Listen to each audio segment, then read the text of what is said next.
എന്റെ അലിബേ പെർഫെക്റ്റ് ആണ്. 20-ാം തീയതി ഇവിടെ നിന്ന് ഇറങ്ങുന്നത് മുതൽ ഇന്നലെ രാത്രി ഉറങ്ങാൻ കിടക്കുന്നത് വരെ ഞാൻ എവിടൊക്കെ പോയി എന്നും എന്തൊക്കെ ചെയ്തിട്ടുണ്ടെന്നും ഈ ഡയറിയിലുണ്ട് സാർ. സാറിനെ കാണിക്കാൻ ഞാൻ കയ്യിലെടുത്തതാ. ഡയറി എഴുത്ത് പതിവാണോ അതോ പരോളി ഇറങ്ങുമ്പോൾ മാത്രം?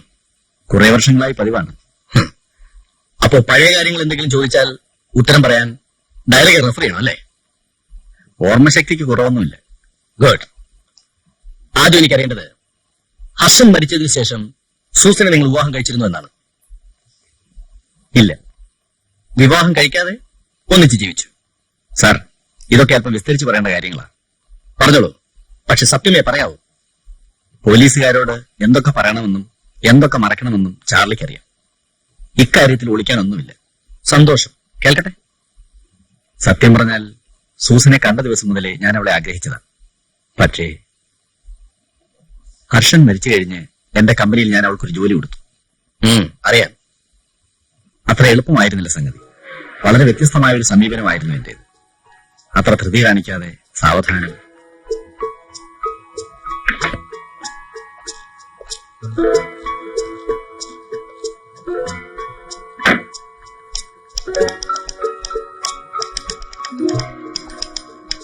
Good afternoon sir. Good afternoon sir. Good afternoon.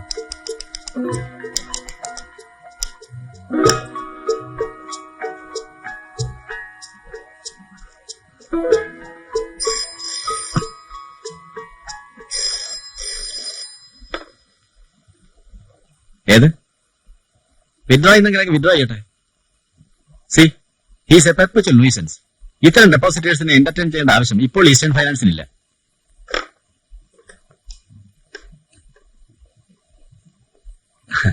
Good afternoon. Please come here.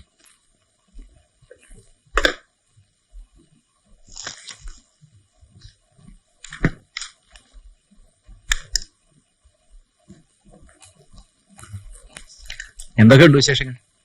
പ്രത്യേകിച്ചൊന്നും. ഇരിക്കൂ. ടൂറുകളിൽ സാധാരണ എനിക്ക് പർച്ചേസിംഗ് ഒന്നുമില്ല. എന്ത് വാങ്ങാനാ, ആർക്ക് കൊടുക്കാൻ? ഇത്തവണ എന്തെങ്കിലും വാങ്ങിക്കൊണ്ട് വരണമെന്ന് തോന്നി.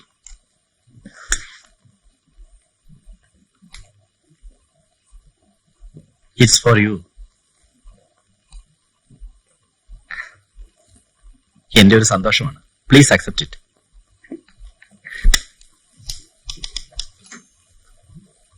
നമസ്കാരം സാർ. ഒരു മുന്നറിയിപ്പുമില്ലാതെ പെട്ടെന്നിട്ട പ്രോഗ്രാമാണ്. മിനിസ്റ്റർ ടി വിയിലുണ്ട്. On the way to Ernakulam. ചാർലിയെ മീറ്റ് ചെയ്യാൻ വേണ്ടി മാത്രമാണ് ഈ ഹാൾട്ട്. കുഴപ്പമൊന്നുമില്ല, നമ്മുടെ ആള് തന്നെ. ഒരു അർജന്റ് സിറ്റുവേഷൻ. ഒരു പാക്കറ്റ് ഉടൻ വേണം. മുഴുവനും ഓർണമെന്റ്സ് മാത്രം. അതും കെ ലോക്കറിലേത് മതി തൽക്കാലം. പിന്നെ കുന്നംകുളത്തെ വസ്തുക്കളുടെ ഡോക്യുമെന്റ്സും വേണമെന്ന് പറയുന്നു. No problem. കെ ലോക്കർ ഓർണമെന്റ്സ്. ഡോക്യുമെന്റ്സ് ഇരിക്കുന്ന പ്ലേസ് അറിയാമല്ലോ. VIP ലോക്കറില. കവറിന് പുറത്ത് ഇനീഷ്യൽ കാണും. CCF. നോക്കിയെടുക്കണം. ശരി. ആര് അന്ന് പറഞ്ഞ? അല്ലല്ല. എന്താണ് സാർ ധൃതി പിടിച്ചോ നിക്ഷേപം പിൻവലിക്കലൊക്കെ? ചാർലി ഈ ലോകത്തൊന്നും അല്ലേ. ഇലക്ഷൻ ജനുവരി കാണുമെന്നാ കേൾക്കുന്നേ. ചിലതൊക്കെ കേട്ടു. സാറിന് കുടിക്കാൻ എന്തെങ്കിലും? വേണ്ട വേണ്ട.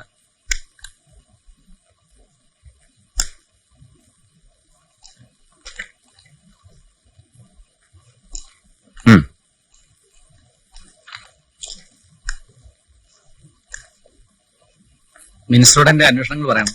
ഏറ്റു.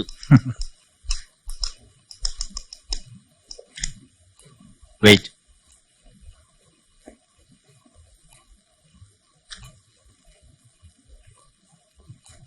Meet me before you go home.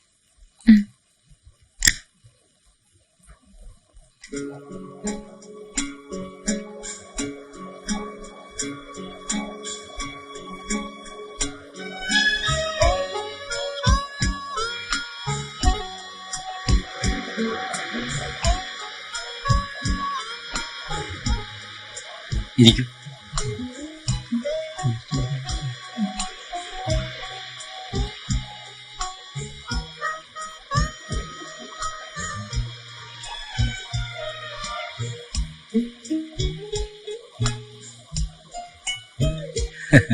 Susan ആളുകളെ എപ്പോഴും പേടിയാണല്ലേ?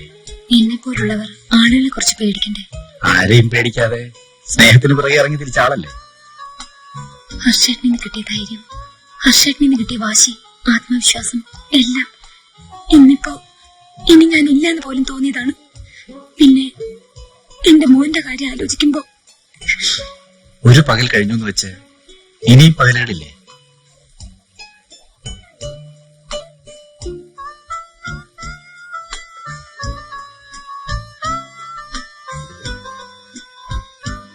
ഞാൻ പലപ്പോഴും ചോദിക്കണമെന്ന് വിചാരിച്ചിട്ടുണ്ട്.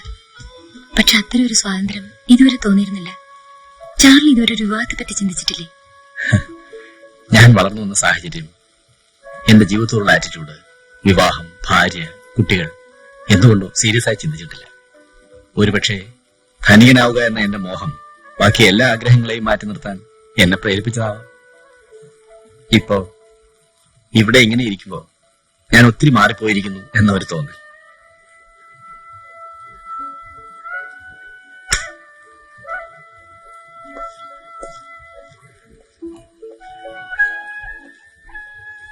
വേണ്ട,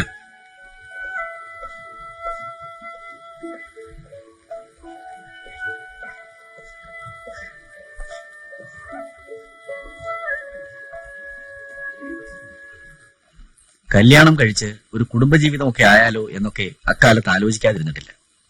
പക്ഷേ കാര്യങ്ങൾ നീങ്ങിയത് മറ്റൊരു വഴിക്കായിരുന്നു. എന്റെ കണക്കുകൂട്ടലുകൾ തെറ്റിത്തുടങ്ങി. മകളെ കെട്ടിക്കാൻ വെച്ചിരുന്ന കാശാ എടുത്ത് മൂടോട് അങ്ങോട്ട് തന്നത്. പട്ടിണി കിടന്നും കഷ്ടപ്പെട്ടുണ്ടാക്കിയ കാശായത്. ഇപ്പൊ കാശ് ചോദിച്ചപ്പം കാശുമില്ല, പലിശയില്ല. ആഴ്ച 8 ഞാൻ നടക്കാൻ തുടങ്ങിയിട്ടു. ഇന്ന് 2 പറയാൻ ഞങ്ങൾ പോവില്ല. വലിയ ആഫീസ് കെട്ടിയിറക്കിയ കാറും കാണിച്ച് ഞങ്ങളെ വരട്ടാമെന്ന് നോക്കണ്ട കേട്ടോ. Please wait. ഇനി ഞാൻ സംസാരിക്കാം. കമ്പനിയിൽ പണമില്ലാത്തത് കൊണ്ടല്ല ചില ട്രാൻസാക്ഷനുകൾ നിർത്തിവെച്ചിരിക്കുന്നത്. സർക്കാരിന്റെ പുതിയ ചില റെസ്ട്രിക്ഷൻസ് കൊണ്ടാണ്. വെറും 2 ആഴ്ച കഴിഞ്ഞാൽ ഈ പ്രശ്നം തീരും. ബ്ലേഡ് കമ്പനികൾ പൊട്ടിക്കാൻ നിയമം വരുന്നെന്ന് പറയുന്നതോ? രാഷ്ട്രീയക്കാർ പലതും പറയും. ഇലക്ഷൻ വരികയല്ലേ? ഞങ്ങളിപ്പോ എന്നാ വേണ്ടത്? നിങ്ങൾ സമാധാനമായി പോണം.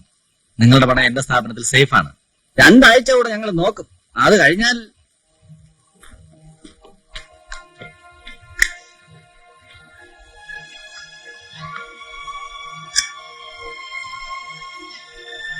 കുറച്ചു ദിവസത്തേക്ക് പ്രോബ്ലം ആയിരിക്കും.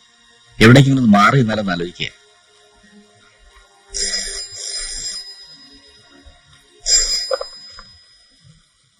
അതെ, ചാർലിയാണ്. അയ്യോ വിദ്യാര സാർ, ഞാൻ ആകെ പ്രോബ്ലത്തിലാണ്. അത്രയും ഒരുമിച്ചിപ്പോ വിഡ്രോ ചെയ്താൽ പിന്നെ എനിക്കിവിടെ നിൽക്കാൻ പറ്റില്ല. ഈസ്റ്റേൺ ഫൈനാൻസിന്റെ ഉണ്ടാവില്ല സാർ. സകല നിക്ഷേപകരും എന്റെ ക്യാബിനിലേക്ക് കയറി വരികയാണ്. ഞാൻ എന്ത് വേണമെന്ന് പറയും സാർ? രാജ്യം വിടണം. മിനിസ്റ്റർക്ക് അറിയാവുന്നല്ലേ എന്റെ പൊസിഷൻ. കഴിഞ്ഞ തവണ കണ്ടപ്പോൾ ഫേവറബിളായി സംസാരിച്ചതാണ്. ശരി, നേരിൽ കാണാം. വരാം. At your convenience. ഓക്കെ.